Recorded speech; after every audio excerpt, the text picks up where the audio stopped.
Right, we now come to questions to the Deputy Prime Minister, Belrabira Ade. Question number 1, please, Mr. Speaker. Deputy Prime Minister. Thank you, Mr. Speaker. I've been asked to reply. My right honourable friend, the Prime Minister, has attended the G20 summit, strengthening the UK's ties with major economies to drive jobs and security at home. And, Mr. Speaker, this week marks 1,000 days of Putin's barbaric war in Ukraine. We will stand with Ukraine for as long as it takes.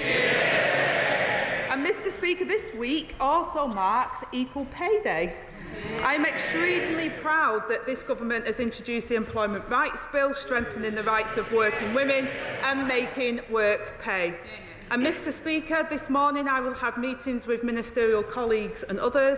In addition to my duties in the House, I shall have further such meetings later today. Thank you, Mr. Speaker. I recently met with members of the British Association for Biological Anthropology and Osteoarchaeology, who highlighted a loophole in the Human Tissues Act which allows human remains to be auctioned, frequently disguised as modified items or replicas. This has included a fetal skeleton posed under a glass dome, a human thigh bone turned into a cane, a human jawbone necklace, and the varnished skull of a 6-year-old, often from indigenous communities in Africa and Asia stolen during colonial expeditions. Does the Deputy Prime Minister agree that it is an abhorrent for human remains, regardless of their origin or age, to be sold by auction houses and on social media sites like Instagram, Facebook, eBay, Etsy and Gumtree? And will the government take action to end this depraved practice? Well, I thank my honourable friend for raising this sensitive issue, and it's absolutely horrifying to hear the account of what my honourable friend mentions, and I absolutely agree that that's abhorrent. And while the Human Tissue Authority strictly regulates the public display of human remains with fines or imprisonment for breaches, it does not cover sales or purchases. However, I will ensure that a meeting is made with the appropriate minister to discuss the troubling cases that she raises. We now come to Alex Burkhardt, the Shadow Chancellor of the Duchy of Lancaster. Thank you very much, Mr. Speaker. Very happy to associate myself and this side of the House with the remarks the Right Honourable Lady made about Ukraine. Democracies must stand together. What is the government doing to bring down inflation? Well, Mr. Speaker, I think it's astonishing that, and first of all, can I welcome the Right Honourable Member to his place. And many people might not know, Mr. Speaker, but the Honourable Member was the Minister for Growth when, under Liz Truss, inflation was 11.1% and growth flatlines, so we're doing much better than he did. Well, the truth is that this, well, actually, thanks to the I'd like to thank the Honourable Lady for her standard charm. The truth is, this government isn't doing anything to bring down inflation. This government is stoking inflation. First, we had above-inflation pay rises for the unions. Then, we had a budget which the OBR said would increase inflation. Order. Sorry. Right, I'm going to hear the question. I suggest we all hear it together, then our constituents can understand the answer as well as the question. Alex Burke. Very kind, Mr. Speaker. First, we had above-inflation pay rises for the unions. Then, we had a budget which the OBR said was going to push up inflation. This morning, we had city economists, real economists, Mr. Speaker, saying that next year inflation would hit 3%. Does the Right Honourable Lady agree that this government's decisions mean higher inflation for working people? Mr. Speaker, I'll ask the honourable gentleman, 11.1% or 3%? We've already talked about Ukraine, Mr. Speaker. It was Ukraine and COVID that drove up inflation. This government is doing it to the British people. High tax, high inflation, low growth, low reform. There's a word for that, Mr. Speaker. It's Starmerism. Yesterday, like many honourable members on this side of the House, I spoke to farmers from across the United Kingdom. Some of them families who farmed their land for centuries, elderly men in tears, children worried about their parents, all of them worried that their way of life is about to be destroyed. What would the Right Honourable Lady like to say to them?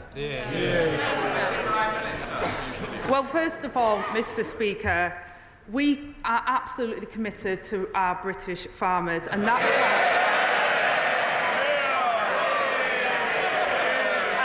why we've committed £5 billion to the farming budget over the next 2 years. That's the largest ever amount for sustainable food production in the UK. And it's alongside £60 million, Mr. Speaker, to support those affected by extreme wet weather, and over £200 million to tackle disease outbreaks. His party couldn't even get the money out the door for farmers, failing to spend over £300 million on farming budgets. The farmers know they ruined it for them, and that's why we're in government and they're not. Well, perhaps the Right Honourable Lady thinks that everyone came to London yesterday to thank the government. Let's look at the facts. A typical mid-sized 360-acre family farm in the constituency of my Right Honourable friend for Thirsk and Moulton. They've spoken to their accountant. Their new liability because of this government is £500,000. That's 12 years' worth of profit. When this generation passes away, that farm will become totally unviable, and it's just one of thousands and thousands of similar farms. It's clear the government hasn't got its facts right. The Central Association for Agricultural Valuers, the real experts in this field, say so. The NFU says so. They're shortly to publish a report showing that 75% of all commercial farms will fall above the threshold. If the government isn't going to reverse this terrible policy, will the Right Honourable Lady at least commit that there will be no further increases to inheritance tax and no further reductions to agricultural property relief or business property relief in this Parliament? Well, Mr. Speaker, he talks about the facts, and I absolutely stand by the figures the government has set out. And the vast majority of estate owners will be totally unaffected. He wants to talk about the figures, Mr. Speaker. I will be crystal clear. The vast majority of estate owners will see no change and pay no tax on land passed on valued at £1 million. Couples can pass on £3 million, Mr. Speaker, tax-free, and those above the thresholds will pay only half the normal rate and can pay over 10 years interest-free. This is just another part of the budget that's unravelling, Mr. Speaker. Everyone here and all the farmers at home will have heard there was no guarantee there. We know what that means. They're coming back for more. And even if the Honourable Lady had made a promise today, it wouldn't have been worth a fig. We know that the Environment Secretary, before the election, promised the farmers this wouldn't happen. Labour promises get broken. Let's put all of this into context. The Treasury says the family farms tax will raise, on average, £441 million a year. The Treasury also says that the public sector pay rises the government announced in July will cost £9.4 billion a year. That's over 21 times as much. Why does the government think that above-inflation pay rises for the trade unions are worth so... Order! Now then, I don't need any more from the second bench. Can I just say, please, less of it. We've had a bit of a run-in recently, and I don't need to have any more. Right. Deputy Prime Minister. Thank you, Mr. Speaker. I think it's an audacity for the honourable gentleman to stand there and suggest in some way that Labour broke promises or raised taxes. I'll school the honourable gentleman. It was his government that raised taxes to the highest level for a generation. It was his government. Sorry? We'll have less as well, unless you want to go and have a cup of tea. Have we heard any more? Is that it now? Yes or no? Absolutely, you're the one that was mouthing.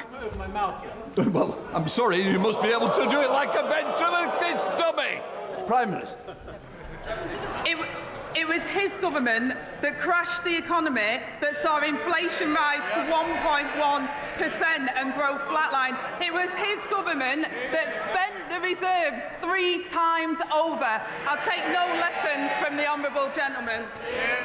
Alex Burkhardt. I understand why the right honourable lady doesn't want to answer questions about the terrible choices the government have made. It's because the truth is ugly. The truth is that this is a punishment meted out to people who don't vote Labour. It's the same punishment meted out to parents who send their children to private schools. It's the same punishment meted out to the owners of small businesses terrified about national insurance contributions. And it's the same punishment meted out to pensioners who can't afford to pay their fuel this winter. Isn't it the truth, Mr. Speaker, that if you don't vote Labour, they don't care about you?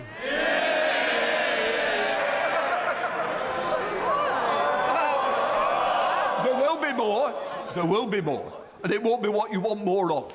Deputy Prime Minister. Well, Mr. Speaker, after that display, he clearly didn't recognise the result of the general election and has learnt nothing. While this government has been fixing the mess that they left, the Conservatives have been desperately trying to rewrite history. They come here every week jumping on a new bandwagon, taking a new pot shot, but absolutely no word on what they'll do differently. Last week, the Leader of the Opposition admitted she supported Labour's plans to invest in NHS, schools and homes. But what they want is all the benefits of the budget, Mr. Speaker, but have no idea how they'll pay for it. Mr. Speaker, the faces may change, but it's the same old Tory party. Straight back to putting everything on their credit card, spending their reserves 3 times over. We took the difficult decisions to fix the £22 billion black hole that they left behind, and while they're reinventing the past, we're investing in the future. Andy MacDonald. MacDonald. Thank you, Mr. Speaker. In a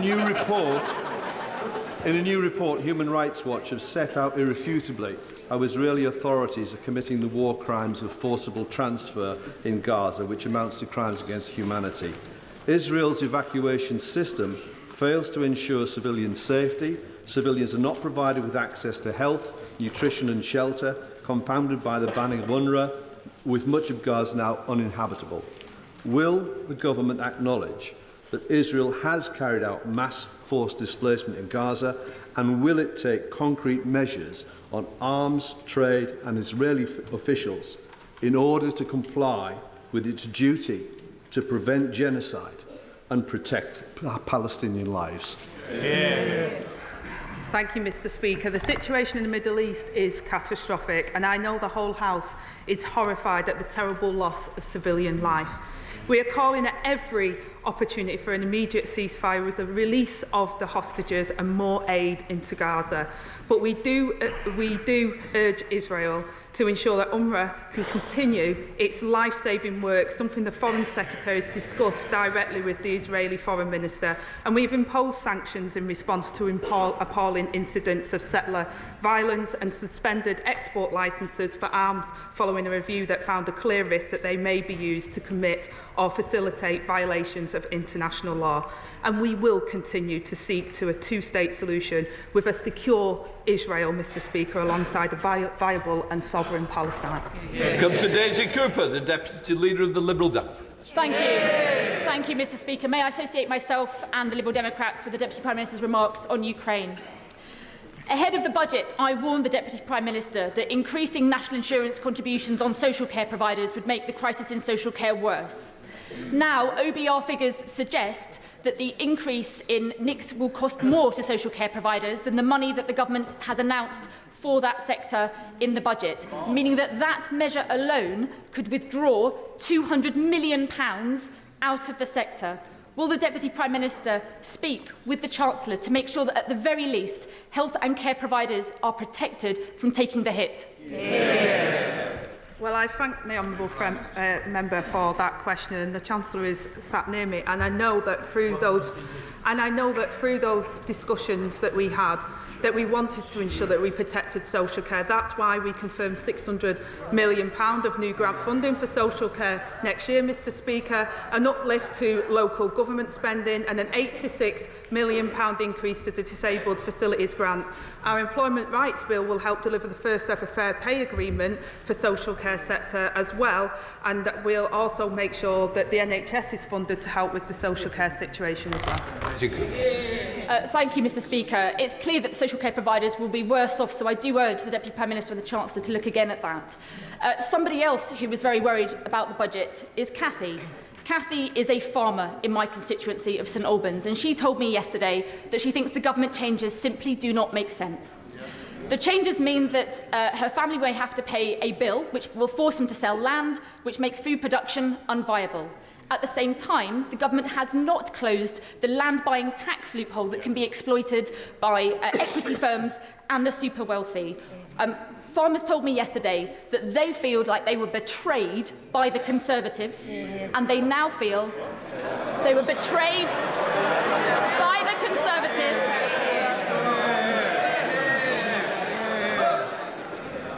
Thank you, Mr Speaker. Farmers told me yesterday that they feel as though they have been betrayed by the Conservatives, but they now feel like they have also been lied to by Labour. Will the Deputy Prime Minister think again on this measure so that our farmers can feed Britain? Well, again, Mr Speaker, I'm sorry to hear that Cathy is distressed by what I would say is scaremongering around what the Labour Party is doing. The budget delivered £5 billion for farming over the next 2 years, a record amount. The last government failed to spend £300 million on farmers, and our plan is sensible, fair and proportionate and protects the smaller estates while fixing public services that they rely on. Alex Baker. Thank you, Mr Speaker.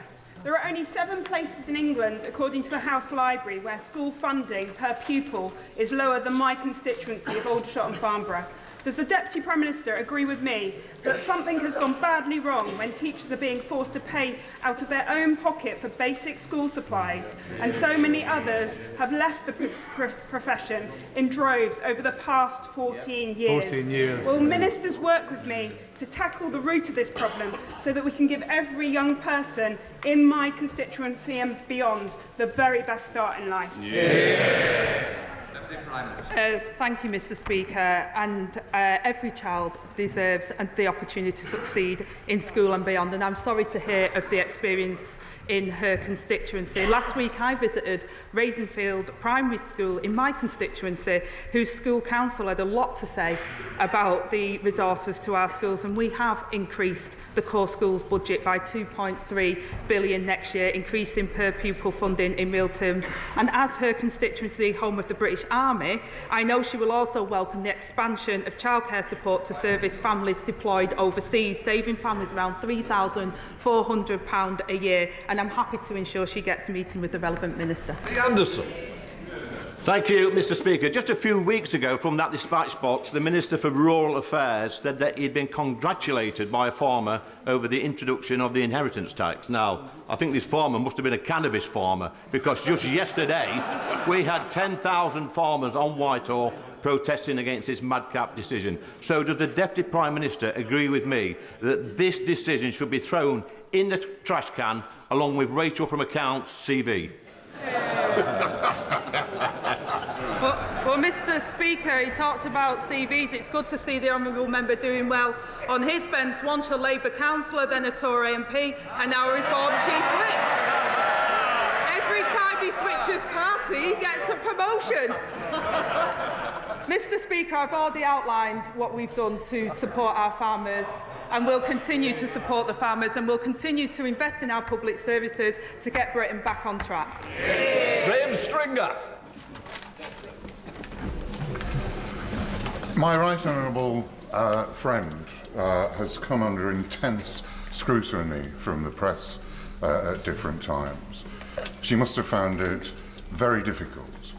A press free to scrutinise politicians is absolutely vital in a free society and a democracy. Is she as concerned as I am about the Stasi-like interview that was given to Alison Pearson, the Daily Telegraph journalist, a week last Sunday? And does she agree with me that the Essex Police Force and other police forces would be better trying to deal with shoplifting, burglaries and other crimes rather than intimidating journalists? I thank my honourable friend for that question. And also, it is incredibly important around free speech and our press. It's part of our democracy, but it's also in direct response to his question. Of course, police are independent and it's a live investigation, and therefore it wouldn't be appropriate for me to comment on that. But I do believe that we should have a free press. It's part of our democracy, and we should have free speech. But with that comes responsibility of those that do it. So keep that. Thank you, Mr. Speaker. Yesterday, I met with 3 constituents in Parliament, Duncan Hawley, his wife Nicola, and his 10-year-old daughter Hattie.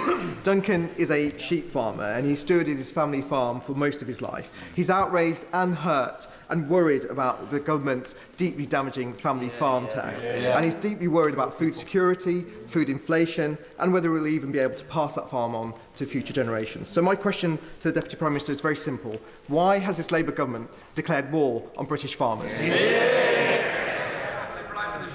Well, I say to the honourable member and to Duncan and Nicola that this government hasn't declared war on farmers. The vast majority of farms will not pay any inheritance tax, and we have protected them. We have been as generous as we can, and the farmers rely on our public services like everybody else. We inherited a £22 billion black hole from the Conservatives, who spent reserves 3 times over. We are investing in our schools, our hospitals, our public services and housing. And if the honourable gentleman wants to suggest what he would do differently, if he doesn't agree with that, like the Leader of the Opposition, then he should say so. Got time over. Mr. Speaker, the previous government failed countless women through chronic underfunding of maternity services. At Stroud Maternity Hospital, postnatal beds have remained closed for over 2 years. Local midwife-led units like Stroud deliver fantastic quality of care for women whilst having really low intervention rates during birth. Can the Deputy Prime Minister outline what steps this government will take to improve maternity services?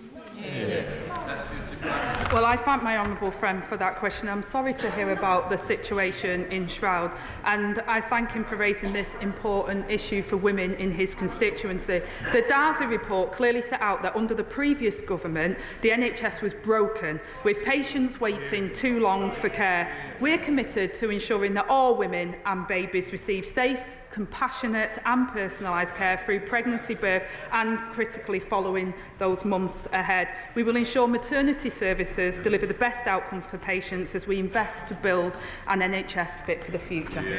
Savile Roberts. Diolch yn fawr iawn, Yfarydd. Now, I know how much professional care work means to the Deputy Prime Minister.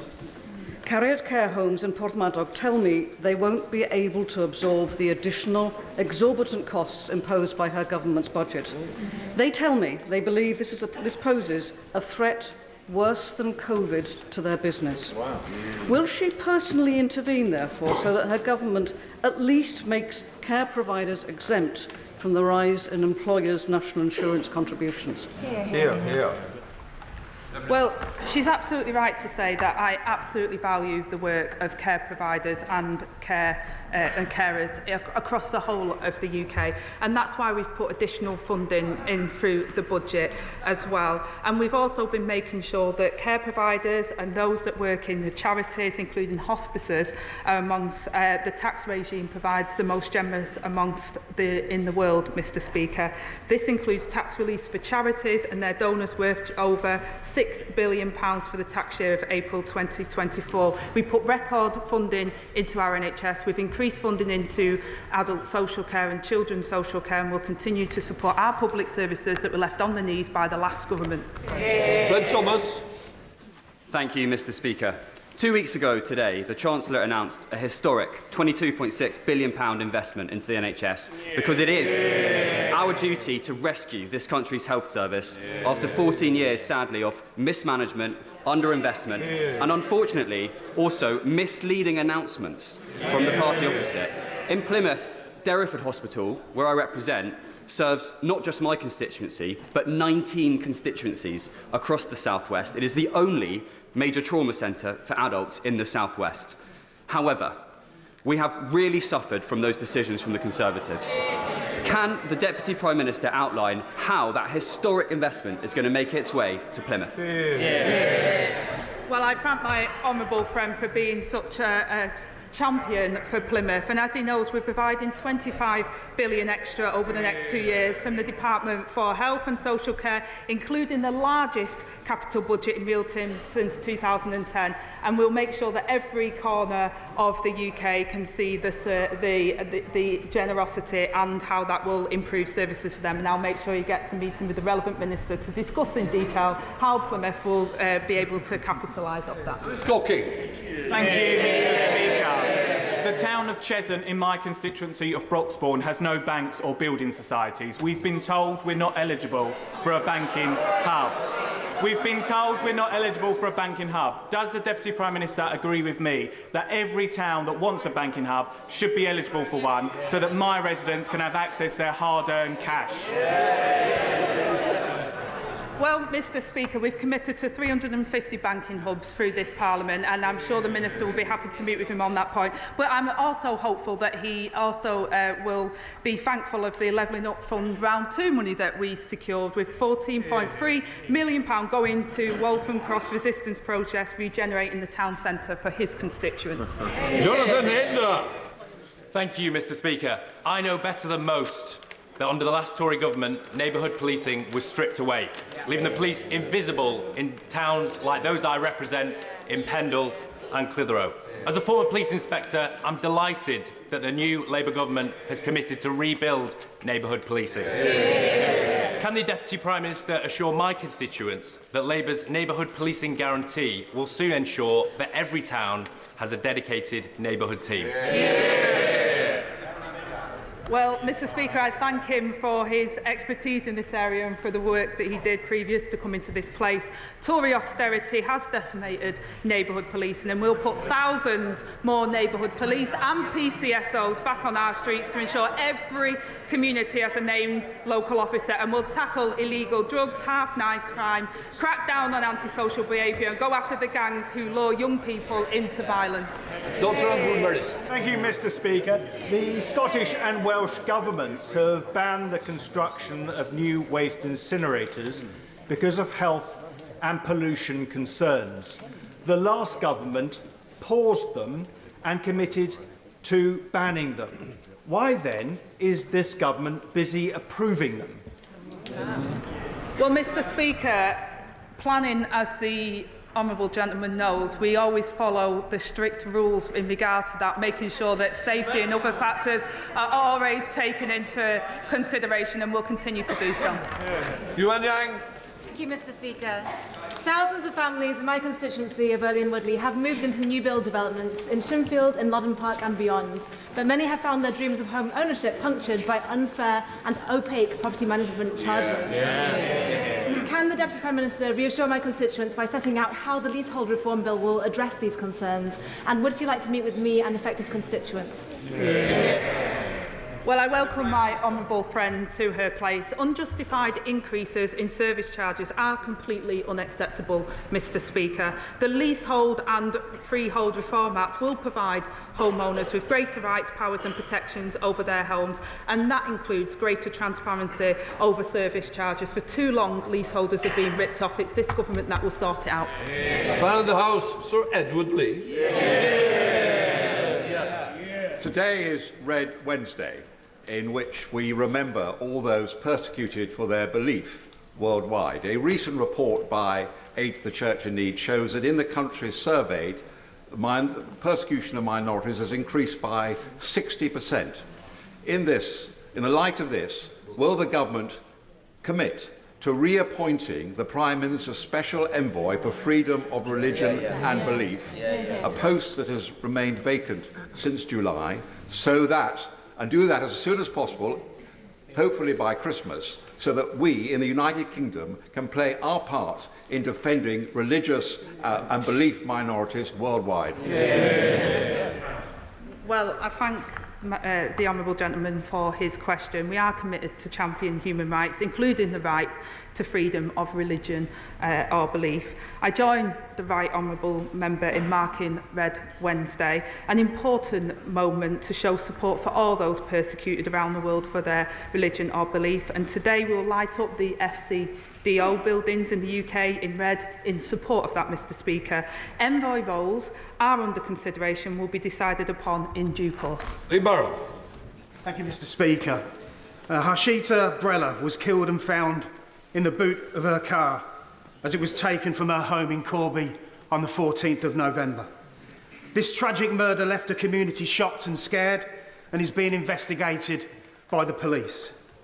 Harshita was protected by a domestic violence order that lasted 28 days. It was not renewed. Would the Deputy Prime Minister agree that all must be done to reassure the community and to bring the perpetrator to justice? And would she further agree that in some circumstances, domestic abuse orders should last longer than 28 days when the victims are most vulnerable? I thank my honourable friend for raising this case, Mr Speaker. Hajita's family, my thoughts are with her family in this horrifying set of circumstances where Hajita should have been protected and felt protected. This government is committed to halving violence against women and girls, Mr Speaker, and we continue to do our work, hopefully across this House, to make sure that we can end circumstances where Hajita faced and we can stop this kind of barbaric action. Lincoln Jack. Thank you, Mr Speaker. The Spelthorne Litter Pickers are an outstanding organisation of 1,000 volunteers who do great work up and down my constituency, come rain or shine. And last week, they were awarded the King's Award for Voluntary Service. Would the Deputy Prime Minister, the Government, indeed the whole House, like to join me in congratulating the Spelthorne Litter Pickers and to thank them for all that they do?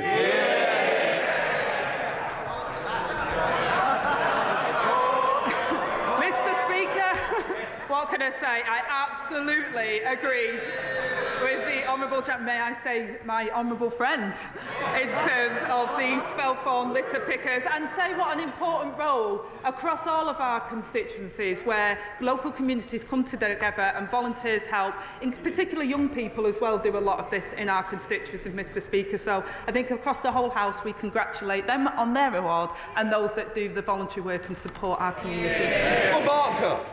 Thank you, Mr Speaker. I draw the House's attention to my register of interest as a very proud trade union member.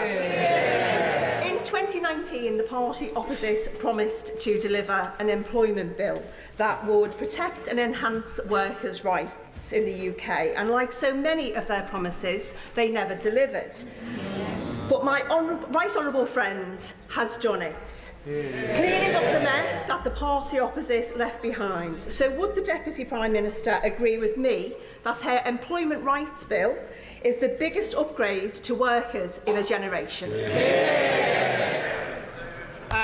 Thank you, Mr Speaker. And declaring an interest, me and my right honourable friend used to be conveners for Unison North West as well, and I champion the work that she's done on behalf of her constituents and for working people of this country. The government is delivering on its plan to make work pay and to ensure that employment rights are fit for a modern economy. And the Employment Rights Bill will benefit people in some of the most deprived areas of the country and will save them up to £600 per year in lost income from hidden costs of insecure work. So I commend the work that many honourable members, some across the House and in particular on our benches, that have brought this bill to fruition. Red Stewart. Thank you, Mr Speaker. The whole House recognises the authenticity of the Right Honourable Lady's backstory, her pride in being a carer and indeed in her recent elevation. By contrast, in June, the Chief Constable of Northamptonshire was sacked for misrepresenting his CV. And just last month, Tanya Nasri, the nurse, was imprisoned for 5 years for doing the same. Does the Right Honourable Lady agree with me that such serious consequences are right and just in such cases? Well, Mr. Speaker, what I would say to the honourable gentleman, I know where he's trying to go with this.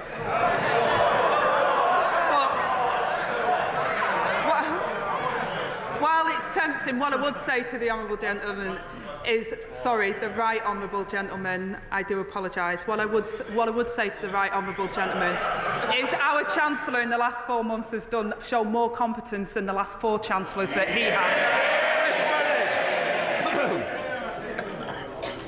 Thank you, Mr. Speaker.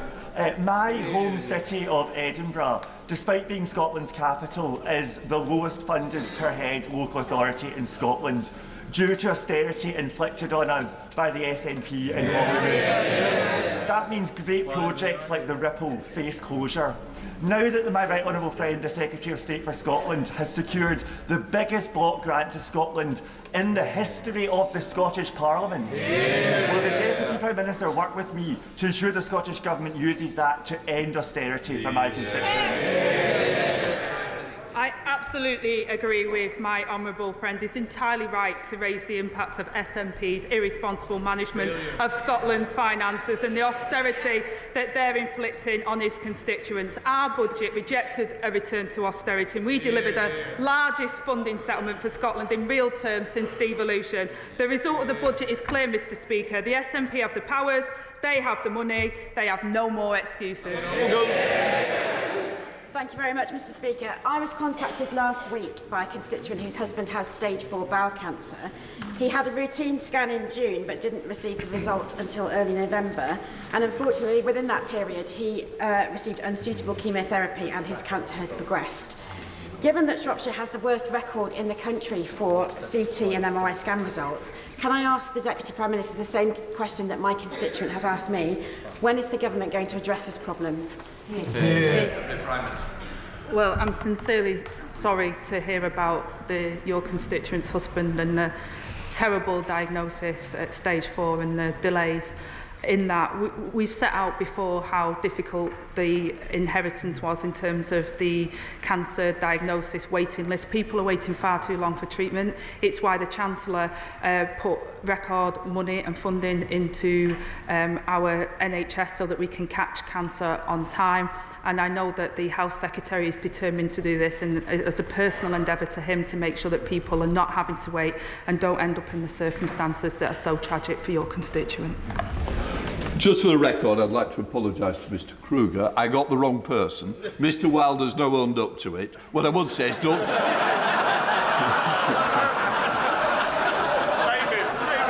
What I would say to the honourable member is don't sit next to him again. Right, that completes Prime Minister's question.